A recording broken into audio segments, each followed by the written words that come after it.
Начинается. У вас дома есть дети? Ну, значит, у этих детей наверняка эпизодически бывает кашель, правда ведь? Здравствуйте. Здравствуйте.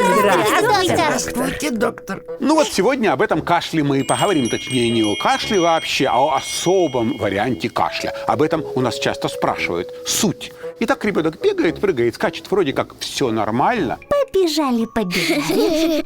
Но стоит этому ребенку лечь в постель, как он тут же начинает кашлять. Здрасте, пожалуйста. Так и было. То есть речь идет о кашле, который возникает именно в горизонтальном положении. Итак, из-за чего бывает именно такой вариант кашля?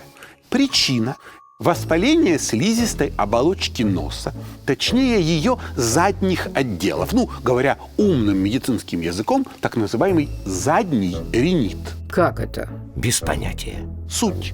Воспаление, образуется слизь, ну вот те самые сопли, которые текут из носа, но не вперед, так чтобы их видите, а назад, по задней стенке глотки.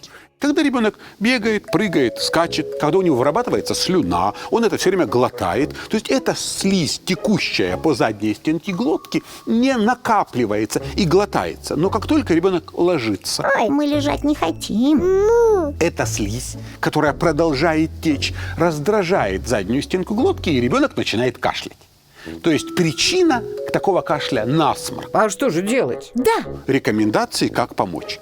Первый и самый простой способ помощи – поднять головной конец кровати. То есть под матрац положить дополнительную подушку, чтобы голова была выше. Мама, ты слышишь? Папа, ты слышишь? Не вопрос. Ну, соответственно, в таком положении ребенку будет легче глотать. Но если уж совсем невыносимо, то дополнительно к этой ситуации можно промыть носик солевым раствором, уменьшить количество образуемой слизи и обсудить с вашим доктором возможность именно в такой ситуации применить перед сном сосудосуживающие капли. Делайте правильные выводы. Спасибо, доктор. Дорогие друзья, прекрасно иметь дело с адекватными, здравомыслящими родителями. Подписывайтесь на наш канал.